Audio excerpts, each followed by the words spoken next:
अस्सलाम वालेकुम dear students. आज हम पढ़ेंगे रैशनल फंक्शन और फिर हम फाइंड करेंगे इस फंक्शन की डोमेन और रेंज। अच्छा, इससे पहले हमने पढ़ा था पोलिनोमियल फंक्शंस और उसकी डोमेन और रेंज फाइंड की थी, और इसी तरह से रेडिकल फंक्शन भी हमने देखे थे और उनकी डोमेन और रेंज भी फाइंड की थी। तो ये जो रेडिकल फंक्शन है, रैशनल फंक्शन है और पोलिनोमियल फंक्शन है, ये तीनों हमें अलजेब्रिक एक्सप्रेशन से ही मिलते हैं। ठीक है, जैसे पोलिनोमियल की डेफिनेशन में हमने पढ़ा था कि ऐसा अलजेब्रिक एक्सप्रेशन जिसमें हर वेरिएबल की पावर पॉजिटिव इंटीजर हो। ठीक है, हर वेरिएबल की पावर पॉजिटिव इंटीजर हो वो पोलिनोमियल होगी, और उस पोलिनोमियल पर कंसिस्ट करता हुआ फंक्शन पोलिनोमियल फंक्शन कहलाएगा। ठीक है, सो यहाँ एक फंक्शन है, आप देख सकते हैं F of x equal to 2x³ plus 5x² plus x minus 10। इसमें 3 वेरिएबल टर्म्स हैं। ठीक है, 2x³ है, 5x² है और x है। इन तीनों में आप नोट करें कि x की जो पावर्स हैं ये पॉजिटिव इंटीजर्स हैं। ठीक है, ये क्या हैं? Positive integers. So this is a polynomial function. उसके बाद हमने पढ़ा था कि रेडिकल फंक्शन क्या होते हैं। रेडिकल फंक्शन में हमारे पास क्या होती हैं? अलजेब्रिक एक्सप्रेशन टाइप का ही फंक्शन होता है, लेकिन उसमें वेरिएबल की पावर फ्रैक्शन में होगी। ठीक है, उसमें क्या होगी? किसी एक की या दो की वेरिएबल वाली टर्म की पावर फ्रैक्शन में होगी। ठीक है, या रेडिकल सिंबल वाले साइन के साथ होगी। जैसे यहाँ आप देख सकते हैं g of x equal to x power 1/3 plus 1 है। इसको हम दूसरी शक्ल में ऐसे भी लिख सकते हैं, x विथ इंडेक्स 3 प्लस 1। ठीक है, सो इंडेक्स को 1/3 लिख लें, या इस तरह रेडिकल सिंबल की लेफ्ट साइड पे 3 करके लिखें, तो ये एक ही चीज़ है। ठीक हो गया। तो फ्रैक्शन में पावर लगी हो तो it means it is a radical function, और अगर स्क्वायर रूट साइन के साथ रेडिकल सिंबल के साथ लेफ्ट साइड पे कोई नंबर लिखा हुआ है तो ये भी रेडिकल फंक्शन की एक पहचान है। उसके बाद आज का जो हमारा टॉपिक है रैशनल फंक्शन, इसमें हमारे पास क्या होगा? इसमें हमारे पास वेरिएबल टर्म्स की पावर नेगेटिव इंटीजर्स होंगे।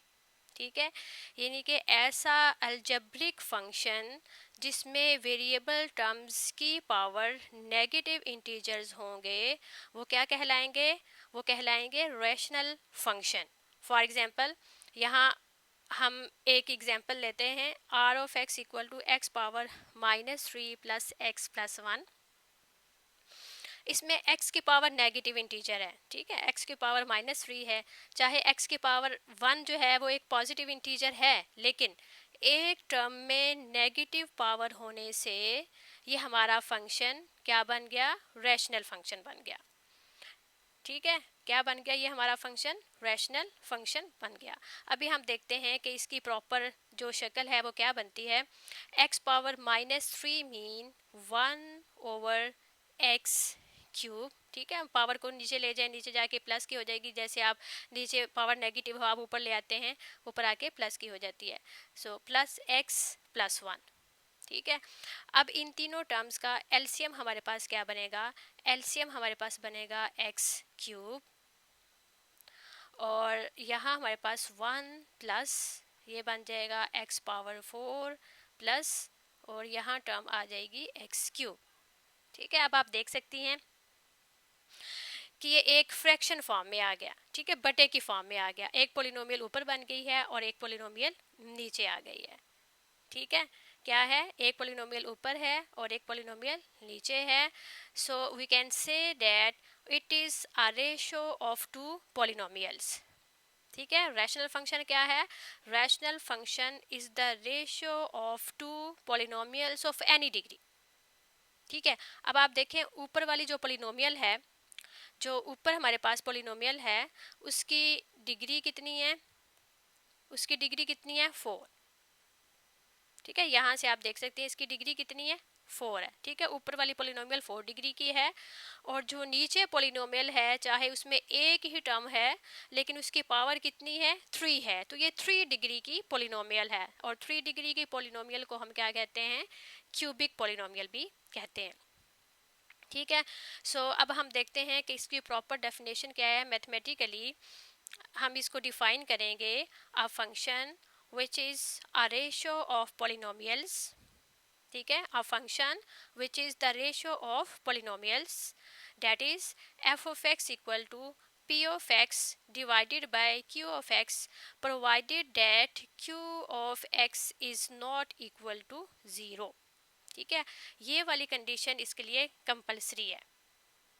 ठीक है, ये वाली कंडीशन क्या है, इसके लिए कंपलसरी है, क्योंकि जब नीचे ज़ीरो हो गया, जब नीचे ज़ीरो हो गया तो हमारे पास तो कुछ भी नहीं आया।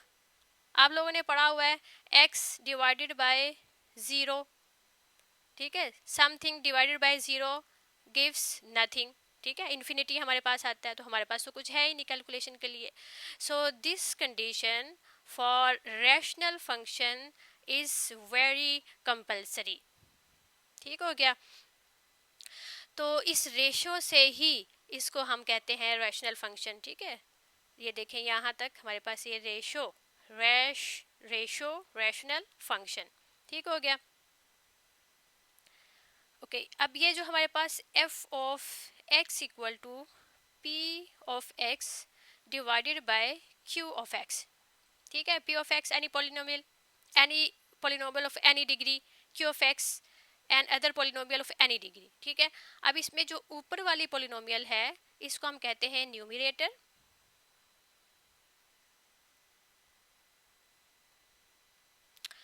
और ये जो हमारे पास नीचे है इसको हम कहते हैं डिनोमिनेटर।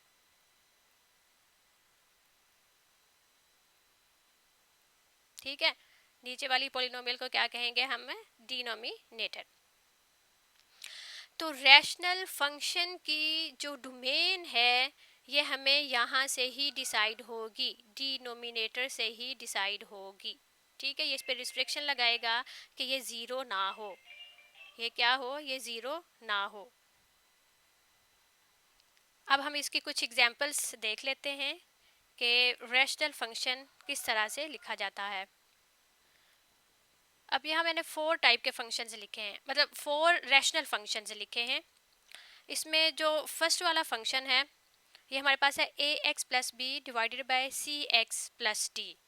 ऊपर भी एक लीनियर पोलिनोमियल है, नीचे भी हमारे पास एक लीनियर पोलिनोमियल है। ठीक है, और सेकंड वाले में हमारे पास क्या है, ए एक्स प्लस बी ऊपर है, एक लीनियर पोलिनोमियल ऊपर है, और नीचे हमारे पास a x square plus b x plus c denominator में हमारे पास क्वाड्रेटिक पोलिनोमियल है। ठीक है, और थर्ड वाले फंक्शन में ऊपर भी हमारे पास क्वाड्रेटिक पोलिनोमियल है और नीचे भी हमारे पास क्वाड्रेटिक पोलिनोमियल है। और फोर्थ एग्जाम्पल में ऊपर हमारे पास एक लीनियर पोलिनोमियल है और नीचे जस्ट अ कांस्टेंट 4। ठीक है, तो इसका क्या मतलब है, इसका मतलब है न्यूमरेटर और डिनोमिनेटर में पॉलिनोमियल्स किसी भी डिग्री की हो सकती हैं, इस पे कोई कंपल्शन नहीं है। ठीक है, बस रैशनल फंक्शन होने के लिए और उसको डिफाइंड होने के लिए हमारे पास क्या कंडीशन होगी, अगर उसके साथ नहीं भी गिवन तो ये अंडरस्टूड है। जैसे ये फर्स्ट वाले फंक्शन में इसका denominator should not be equal to 0, इसी तरह सेकेंड वाले में भी इसका denominator should not be equal to 0। Third वाले में भी सेम उसी तरह से denominator should not be equal to 0। और जो फोर्थ है वो वैसे ही नॉन ज़ीरो है, 4 है। ठीक है, 4 नॉन ज़ीरो है। अच्छा, अब ये जो हमारे पास ये लास्ट मैंने एक फंक्शन लिखा है, ये मैंने खुद से इस तरह से लिया है ये बताने के लिए कि हमारे पास क्या है, ये हमारे पास है 2/4x प्लस 5/4। ठीक हो, आप इसको दूसरे अल्फाज में देखें तो ये हमारे पास एक लीनियर फंक्शन बनता है। ठीक है, यह क्या बनता है, हमारे पास एक लीनियर फंक्शन बनता है। और यहाँ मैंने कहा, ऊपर मैंने कहा कि ये एक रैशनल फंक्शन भी है। ठीक है, हाँ, ये रैशनल फंक्शन भी है एक ही वक्त में और लीनियर फंक्शन भी है। क्यों, क्योंकि ऊपर जो हमारे पास पोलिनोमियल है वो लीनियर है, यानी कि 1 डिग्री की है, और जो नीचे हमारे पास पोलिनोमियल है ये 0 डिग्री की है। ठीक है, constant is 0 degree polynomial, polynomial तो है ठीक है। तो इस टाइप के जो फंक्शन हैं, जैसे ये आ गया नीचे 0 डिग्री आ गया, अब इसकी ये दो तरह से आप इसको कह सकते हैं। कोई इसको लीनियर फंक्शन बोलेगा, वो भी ठीक है, कोई इसको रैशनल फंक्शन कह सकता है, वो भी ठीक है। ठीक है, ओके जी। अब हम देखेंगे कि रैशनल फंक्शन की डोमेन और रेंज हमने कैसे फाइंड करनी है। ठीक है, तो ये बहुत ही सिंपल और इजी सा एक मेथड है। सो डोमेन और रेंज के लिए एक मैंने फंक्शन पिक किया है, जो हमने अभी एग्जांपल में भी यहाँ पे लिया था। रैशनल फंक्शन की एग्जांपल में ए एक्स प्लस बी ओवर सी एक्स प्लस डी। ठीक है, तो रैशनल फंक्शन में क्या कंडीशन होती है? साथ ये कंडीशन होती है कि denominator should not be equal to zero. ये अगर नहीं भी गिवन, अंडरस्टूड है कि कंडीशन इस पर अप्लाई होगी। ठीक हो गया, तो यूं समझ लें कि इसी कंडीशन से, ठीक है, इसी कंडीशन से ही हमें उस रैशनल फंक्शन की डोमेन मिल जाएगी। ठीक है, किस कंडीशन से? कि denominator should not be equal to zero. ठीक हो गया, उसको हम इक्वल टू ज़ीरो करके वहाँ से एक्स की जो भी वेरिएबल है उसकी वैल्यूज़ निकालेंगे, जिन पर फंक्शन अनडिफाइंड होगा वो उसकी डोमेन में से निकल जाएंगे। बाकी सारी जो है वो उसकी क्या होगी? बाकी सारे रियल नंबर्स उसकी डोमेन होंगे। तो ये मैंने एक जनरल टाइप ली है कि ऊपर भी एक लीनियर है, लीनियर पोलिनोमियल है, नीचे भी एक क्या है? लीनियर पोलिनोमियल है। इसकी डोमेन हम निकालते हैं, वो हमारे पास एक फार्मूला भी बन जाएगा और इस फंक्शन की हमारे पास डोमेन भी आ जाएगी, और फिर उसके बाद हम उसकी रेंज भी देखते हैं। सो फॉर डोमेन हमारे पास क्या है कि हमने रैशनल फंक्शन के डिनोमिनेटर में जो भी पोलिनोमियल है उसको इक्वल टू ज़ीरो पुट करना है। ठीक है, इसकी कैलकुलेशंस करेंगे, यहाँ से हम x की वैल्यूज़ निकालेंगे। एक आए, दो आए, तीन आए, जितनी भी आए वो सारी वैल्यूज़ क्या होंगी? ठीक है, वो सारी वैल्यूज़ क्या होंगी? उस फंक्शन की डोमेन के लिए रियल नंबर्स में से माइनस हो जाएंगी। माइनस क्यों होंगी? क्योंकि उन पर फंक्शन अनडिफाइंड होगा ज़ीरो होने की वजह से। ठीक है, अभी हम यहाँ से कैलकुलेशन करके देखते हैं x की वैल्यू क्या आती है। तो यहाँ से हमारे पास आई x equal to minus D divided by c। ठीक है, x equal to minus D divided by c।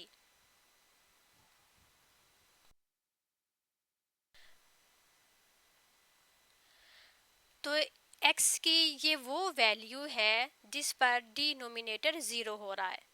ठीक है, x की ये कौन सी वैल्यू है? ये वो वैल्यू है जिस पर डिनोमिनेटर क्या हो रहा है?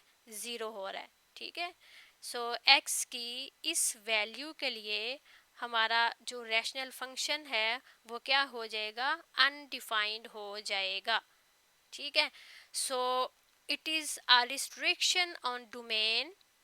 ठीक है, it is a restriction on domain that this value should not be contained in real numbers।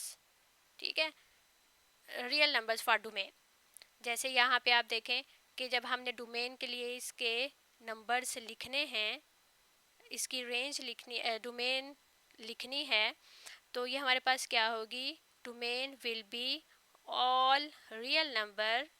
ठीक है, domain will be all real number except minus d over c. ठीक है, ये नंबर हमने क्यों निकाला? ये नंबर हमने इसलिए निकाला कि इस पर डिनोमिनेटर ज़ीरो हो जाएगा, और ज़ीरो होने से हमारा फंक्शन अनडिफाइंड हो जाएगा।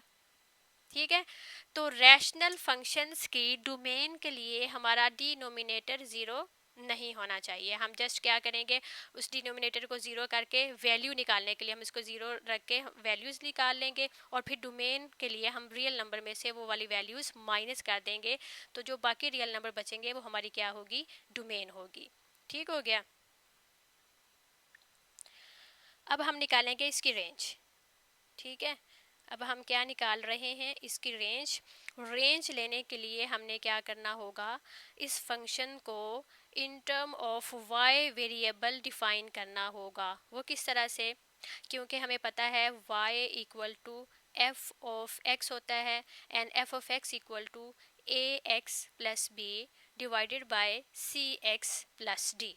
So this implies that y equal to ax plus b divided by C x plus D. ठीक हो गया। y के नीचे 1 है, आप इन दोनों को क्रॉस मल्टीप्लाई करें। ठीक है, क्रॉस मल्टीप्लाई होके y के साथ सी एक्स प्लस डी मल्टीप्लाई हो जाएगा और 1 जो है वो ए एक्स प्लस बी के साथ मल्टीप्लाई हो जाएगा। यहाँ से आप ब्रैकेट ओपन करें, ये हमारे पास आ जाएगी X Y C X Y plus Y D equal A x plus B and this further implies, आप इसमें से क्या करेंगी, एक्स की टर्म आप एक साइड पे ले आएँ, एक्स की टर्म आप एक साइड पे ले आएँ, इसमें एक ये एक्स की टर्म है और ये एक एक्स की टर्म है। ठीक है, इनको हम क्या करेंगे, लेफ्ट साइड पे इकट्ठा कर लेते हैं। So this implies that C X Y minus A X और राइट साइड में आपके पास क्या बचा, बी बचा और यहाँ से ये प्लस वाई डी इधर आके माइनस वाई डी बन जाएगा या डी वाई। ठीक है, कांस्टेंट पहले लिखते हैं, डी वाई इसको आप लिखें। अब यहाँ से हम x कॉमन निकालें लेफ्ट साइड से, लेफ्ट साइड से हमने x कॉमन निकाला तो हमारे पास अंदर क्या रह जाएगा, सी वाई माइनस ए और राइट साइड में एज इट इज़ हमारे पास है b माइनस डी वाई। ठीक हो गया। So further this implies that x equal to b minus dy divided by cy minus a। ठीक हो गया। अब ये हमारे पास function in term of y आ गया। ठीक है, ये हमारे पास क्या आ गया, function in term of y आ गया। अब जो इस फंक्शन की डोमेन होगी वो हमारे गिवन फंक्शन की रेंज होगी। ठीक है, या दूसरे अल्फाज में आप देखें ये भी एक रैशनल फंक्शन है, ये भी क्या है हमारे पास रैशनल फंक्शन है। तो रैशनल फंक्शन को डिफाइन होने के लिए इसका डिनोमिनेटर 0 नहीं होना चाहिए। तो यहाँ पे डिनोमिनेटर क्या है, सी वाई माइनस ए, इसको क्या होना चाहिए, नॉट इक्वल टू 0 होना चाहिए डिफाइंड फंक्शन होने के लिए। ठीक है, डिफाइंड फंक्शन होने के लिए denominator C Y minus A should not be equal to 0। तो यहाँ से हम y की वैल्यूज निकालते हैं और y हमें क्या देगा, y हमें गिवन फंक्शन की रेंज दे देगा। ठीक है, so this implies that y should not be equal to a divided by c। ठीक है, a मैं इस तरफ लेगी, माइनस का था प्लस का हो गया, c इधर आके डिवाइड हो गया। So y should not be equal to a over c। y हमें क्या देता है, y हमें रेंज की वैल्यूज देता है, x हमें क्या देता है, डोमेन की वैल्यूज बताता है। ठीक है, x हमें क्या देता है, डोमेन की वैल्यूज बताता है, y हमें क्या बताता है, उस फंक्शन की रेंज की वैल्यूज बताता है। तो अब यहाँ से हमें y की वैल्यूज भी मिल गई, पता लग गया कि सारे रियल नंबर्स हैं, सारे रियल नंबर्स हैं एक्सेप्ट a ओवर c। ठीक है, सो y is equal all real numbers except a over c। ठीक है, अब y क्या था, y हमारे पास क्या होता है, उस फंक्शन की रेंज होती है। So range is equal to all real numbers except a over c। तो ये हमारे पास एक फार्मूला बन गया। ठीक है, ये फार्मूला हमारे पास किसके लिए बना है, जब हमारे पास ऊपर भी एक लीनियर पोलिनोमियल हो, नीचे भी एक लीनियर पोलिनोमियल हो, तो डोमेन का ये हमारे पास फार्मूला बन गया। ठीक है, और real number minus d over c. ठीक है, जो भी डी और सी की जगह पे वैल्यूज होगी आप यहाँ पे लगाएंगे, आपको उसकी डोमेन मिल जाएगी। ठीक है, और इसी तरह से उस फंक्शन की आप रेंज इस तरह से इस फार्मूले से निकाल सकती हैं, और real numbers accept A over c। So in short when f of x is ax plus b divided by cx plus d then domain is, ठीक है आप याद कर लें इसको, then domain is all real numbers except r minus d over c। ठीक है, इसके अलावा और इसी तरह से रेंज का फार्मूला भी आप याद कर लें, रेंज का फार्मूला बन गया all real number accept a over c। ठीक है, ओके जी, अब हम यहाँ कुछ एग्जाम्पल्स ले लेते हैं। एग्जाम्पल हम ले रहे हैं। फर्स्ट एग्जाम्पल,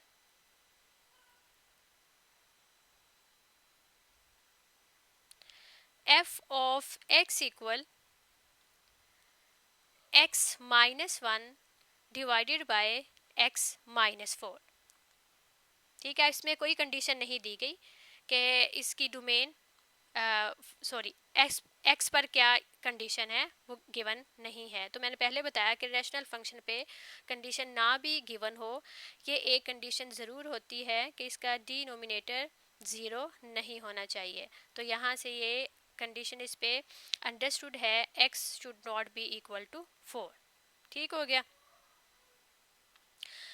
अच्छा जी, अब हम देखें, हम इससे पहले इसका फार्मूला बना चुके हैं। ठीक है, डोमेन निकालने का ये फार्मूला हमारे पास है। ठीक है, और इसी तरह से रेंज निकालने का फार्मूला भी हमारे पास मौजूद है। आप इस पे फार्मूला लगाएं, डोमेन निकालें पहले। So domain will B equal all real numbers minus, अब आप देखें डी की जगह पे यहाँ क्या है, -4। ठीक है, ये क्या है, डी है, और सी यहाँ पे क्या है, 1 है। ये सी की वैल्यू 1 है। आप लगाएं वैल्यूज, ये माइनस फार्मूले का। ठीक है, जो फार्मूले में आ रहा माइनस, डी की वैल्यू -4 और डिवाइडेड बाय सी, सी की वैल्यू हमारे पास क्या है, 1 है।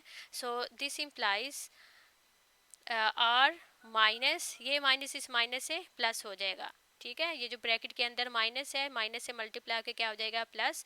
सो और रियल नंबर -4, क्योंकि 4 डिवाइडेड बाय 1 4 होता है हमारे पास। ठीक है, तो इस फंक्शन की डोमेन हमारे पास क्या हो गई, और real number accept 4। So by using formula for range, आप रेंज भी इसी तरह से एक ही मिनट में कैलकुलेट कर सकती हैं। उसका क्या फार्मूला था, और रियल नंबर्स एक्सेप्ट ए ओवर सी। आप नोट करें यहाँ पर ये जो x का कोफिशिएंट है 1, ये a है, और ये जो है यहाँ पर कांस्टेंट वैल्यू, ये हमारे पास क्या है, ये हमारे पास क्या है, b है। ठीक है, a b c d। तो रेंज का फार्मूला लगाएं आप, a ओवर c। a यहाँ पे कितना है, 1 है, c कितना है, ये भी 1 है। ठीक है, so all real numbers -1 is the range of this given function. एक और एग्जांपल हम देखते हैं। अभी हम इसी को करेंगे कि लीनियर ओवर लीनियर। ठीक है, ये मैंने एक फंक्शन लिया f of x equal 1 over x minus 1। ठीक है, 1 ओवर x माइनस 1। तो फार्मूला यूज करने के लिए आप सबसे पहले क्या करेंगी, a और b की वैल्यूज निकाल के लिख लें। a यहाँ पे क्या है, ऊपर x की कोई टर्म नहीं है, इट मीन्स a इज 0। ठीक है, a इज 0, और a x प्लस b होता है, b की वैल्यू हमारे पास क्या है, 1 है। उसके बाद नीचे क्या होता है, c x plus d, c की वैल्यू यहाँ हमारे पास 1 है, और d की वैल्यू कितनी है, d इज -1। ठीक है, ये a b c d हमने सारे निकाल के लिख लिए, ताकि डोमेन और रेंज का फॉर्मूला लगाएं और हमारे पास इस फंक्शन की डोमेन और रेंज आ जाए। तो आप पहले निकालें इसकी डोमेन। ठीक है, पहले हम निकालते हैं इस फंक्शन की डोमेन। So domain is equal all real number minus d over c, d कितना है, -1 है, सी कितना है, 1 है। So this is equal r -1। ठीक है, ये हमारे पास क्या आ गई, इसकी डोमेन आ गई। इस फंक्शन की हमारे पास क्या आ गई, डोमेन आ गई। अब आप रेंज फाइंड कर सकती हैं इसी तरह से। रेंज का फॉर्मूला लगाएं, r minus a over c। a हमारे पास 0 है, c हमारे पास 1 है। So its range will be all real number except 0 divided by 1 हमारे पास 0 होता है। ठीक है, तो रियल नंबर में से 0 निकाल दें तो इस फंक्शन की हमारे पास क्या आ जाएगी, रेंज आ जाएगी।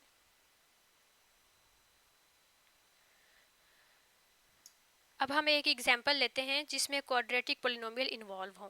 ठीक है, क्या हो, क्वाड्रेटिक पोलिनोमियल इन्वॉल्व हो। So we take g of x equal X square plus 3x plus 2 divided by x plus 1।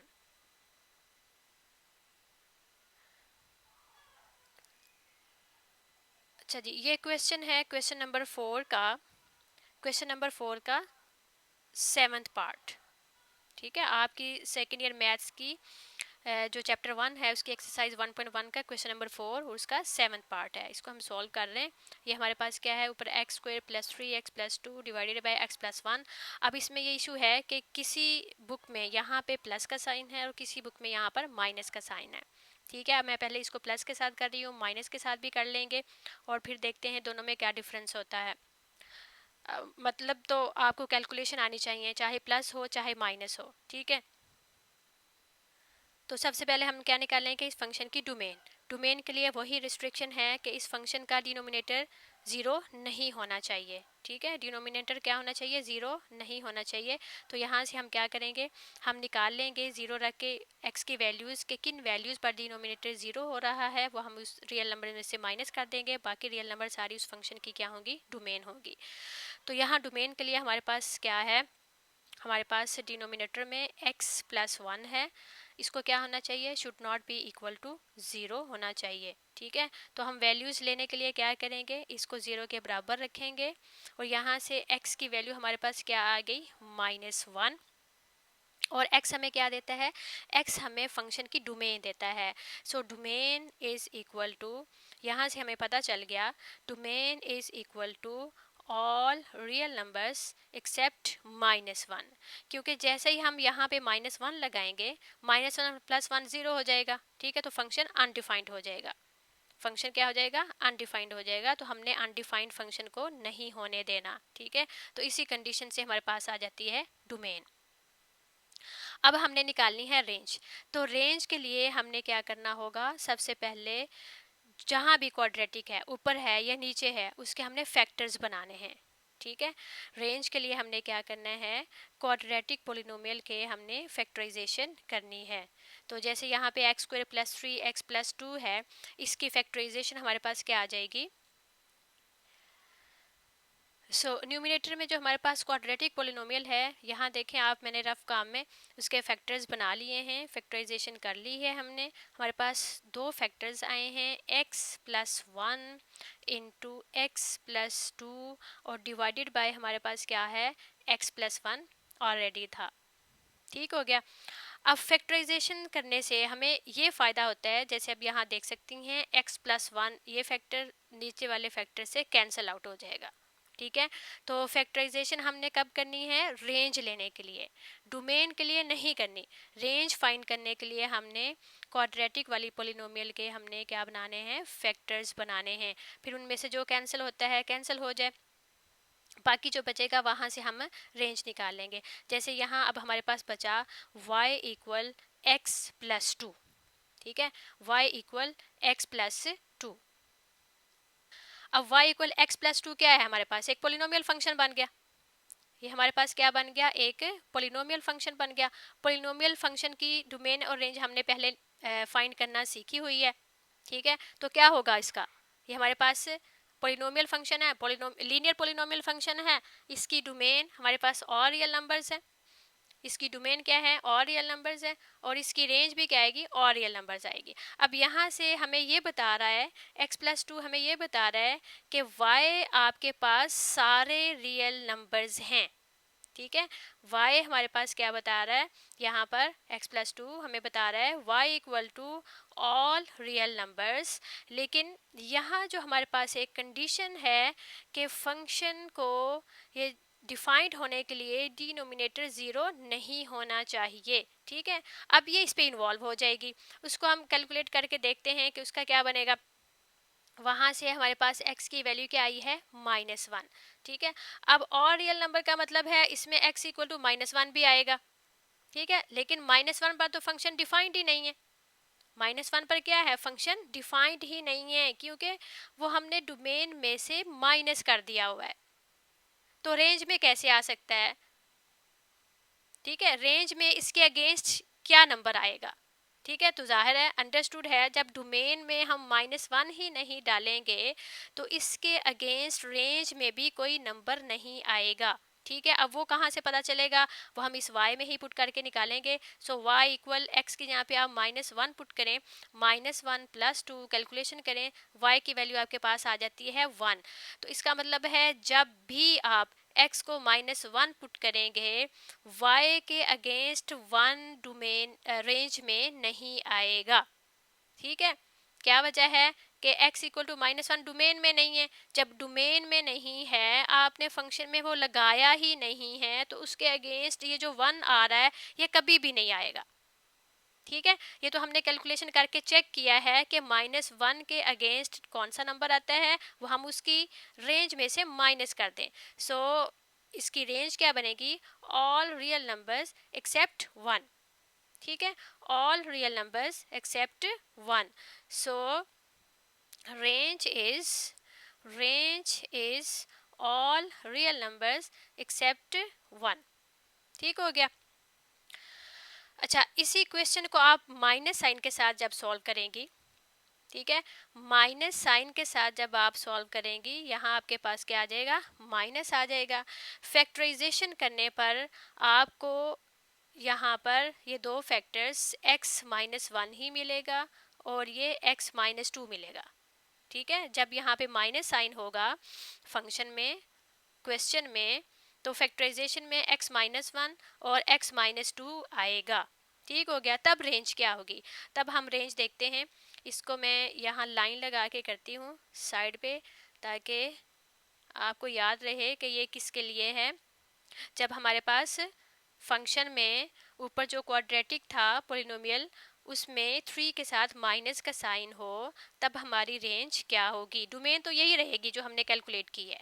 ठीक है, डोमेन पे कोई फ़र्क नहीं पड़ेगा, थोड़ी सी रेंज चेंज होगी, क्योंकि तब हमारे पास y क्या बन जाएगा, तब हमारे पास y बन जाएगा x -2 इंटू x -1। ठीक हो गया। अब यहाँ पर जो हमारे पास कंडीशन थी कि x यानी कि डोमेन में -1 नहीं है, तो उसके अगेंस्ट हम वैल्यू कैलकुलेट कर लेते हैं। वो वैल्यू हमारे पास क्या बनेगी, y इक्वल -1 -2, इसी y में पुट करेंगे, -1 यहाँ से आ गया -3 मल्टीप्लाई बाय -2, तो ये बनेगा 6। ठीक हो गया। तो इसका मतलब है तब हमारी रेंज क्या बनेगी, तब हमारी रेंज पहले वाली से चेंज आई है, हमारी बनेगी और रियल नंबर्स एक्सेप्ट 6। ठीक है, क्योंकि इसमें 6 कभी भी नहीं आएगा, क्योंकि डोमेन में -1 नहीं है। -1 के अगेंस्ट हमारे पास क्या आ रहा है, 6 आ रहा है, तो 6 इस फंक्शन की रेंज में कभी भी नहीं आएगा। ठीक हो गया। तो प्लस साइन के साथ भी मैंने सॉल्व कर दिया है और माइनस साइन के साथ भी मैंने सॉल्व कर दिया है। ओके जी, अब हम ले रहे हैं नेक्स्ट क्वेश्चन। ठीक है, एग्जाम्पल के तौर पे मैं ले रही हूँ आपकी ही बुक का क्वेश्चन नंबर 4 और उसका पार्ट 8। ठीक है, exercise 1.1 second year maths calculus, question number 4, उसका 8 पार्ट। इसमें आपके पास क्या है, इसमें हमारे पास है f of x equal x² -16 divided by x -4। ठीक हो गया। अब सबसे पहले आप डोमेन निकाल लें जल्दी से। डोमेन निकालने के लिए वही सिंपल वे है कि denominator should not be equal to 0। ठीक है, तो यहाँ पे denominator should not be equal to 0 किस पर होगा, आप चेक कर लें। ठीक है, किस पर आता है, x नॉट इक्वल टू 4 पर। तो डोमेन हमारे पास क्या बनेगी, और रियल नंबर्स एक्सेप्ट 4। ठीक है, ये आप जुबानी भी एक ही नज़र में देख के बता सकती हैं, क्योंकि जैसे अब यहाँ पे 4 लगाएंगी, 4 - 4 0 हो जाएगा, फंक्शन अनडिफाइंड हो जाएगा। ठीक है, तो डोमेन में हम वो वाली वैल्यूज निकाल देंगे जिस पर हमारा फंक्शन अनडिफाइंड होता है। तो डोमेन तो हमारी आधे मिनट में आ गई। ठीक है, अब हम देखते हैं रेंज, रेंज किस तरह से निकालनी है। रेंज के लिए मैंने क्या बताया, रेंज के लिए हमने जहाँ भी क्वाड्रेटिक हो, ऊपर है नीचे है, उसके हमने फैक्टर्स बनाने हैं। ठीक है, सो x² -16 फैक्टराइजेशन होने के बाद हमारे पास आ जाएगा x -4 इंटू x +4 और डिवाइडेड बाय में हमारे पास क्या है, x -4। ठीक है, फैक्टराइजेशन से क्या फ़ायदा होता है, इसमें कॉमन फैक्टर अगर हैं तो वो माइनस हो जाते हैं। ठीक है, कॉमन फैक्टर हमारे पास क्या हो जाते हैं, माइनस हो जाते हैं, कैंसल आउट हो जाते हैं, और बाकी हमारे पास simple function y equal to x plus 4 बचा। ठीक है, x प्लस 4 बचा। अब यहाँ पर वो कौन सी वैल्यू है जो रेंज में नहीं आएगी। ठीक है, यहाँ से हमें पता चल रहा है कि ऑल रियल नंबर एक्सेप्टेबल। ठीक है, y equal to x plus 4, जैसे पहले मैंने बताया पोलिनोमियल बन गई, पोलिनोमियल में सारे रियल नंबर जो हैं वो चल जाते हैं। ठीक है, सारे रियल नंबर क्या हैं वो इसमें चल जाते हैं। तो कौन सा नंबर है जो इसकी रेंज में नहीं आएगा, कौन सा नंबर, ये वाला नंबर। जब डोमेन में 4 नहीं है, जब डोमेन में 4 नहीं है तो 4 के अगेंस्ट जो भी नंबर आएगा वो भी रेंज में नहीं आएगा। ठीक है, वो हम कैलकुलेशन करके निकालेंगे। y इक्वल टू एक्स के यहाँ पे हमने 4 पुट किया डोमेन वाला, सो प्लस 4, और y इक्वल टू हमारे पास कितना आ गया, 8 आ गया। ठीक है, तो यानी कि ये जो डोमेन का 4 है जिसको हम निकालते हैं तो रेंज में से कितना निकलेगा, 8 नंबर निकलेगा। ठीक है, so range is equal all real numbers accept 8। ठीक हो गया। अच्छा जी, अब यहाँ पे हमने 2-3 क्वेश्चंस सॉल्व किए हैं। ये जो आपका 7th वाला पार्ट है, ठीक है, क्वेश्चन नंबर 4 का 7th पार्ट, इसको मैंने दोनों तरह से किया है। प्लस साइन लें तो हमारा एक कॉमन फैक्टर कैंसिल आउट हो जाता है, तो किस तरह से रेंज निकालनी है। जब माइनस साइन लेंगे तो कोई कॉमन फैक्टर कैंसिल नहीं होता। तब हमने क्या किया, तब आप यहाँ से नोट करें, तब हमने क्या किया, हमने जो नीचे वाला फैक्टर था उसको स्किप किया और y equal x minus 2 x minus 1 ले लिया, ऊपर वाला सारा फंक्शन ले लिया। ठीक है, ऊपर वाले सारे फंक्शन में हमने वो x की वैल्यू जो डोमेन में नहीं थी वो पुट करके निकाल ली, जो हमारे पास 6 आई है, और उससे हमारे पास रेंज आ गई। ठीक हो गया। और दूसरी एग्जांपल जो आपका 8 पार्ट है क्वेश्चन नंबर 4 का, उसमें एक कॉमन फैक्टर कैंसिल आउट हो गया था और उसकी हमने रेंज निकाल ली है। कि जी मैं उम्मीद करती हूँ कि आपको डोमेन और रेंज, ये मैंने सिंपल से फंक्शन लेके समझाने की कोशिश की है, तो समझ आ गई होगी। और ये आपके सिलेबस में से ही क्वेश्चंस हैं। इनके अलावा भी अगर आपके कोई क्वेश्चंस हों, कोई क्यूरी हो, तो आप कमेंट में मुझसे पूछ सकते हैं।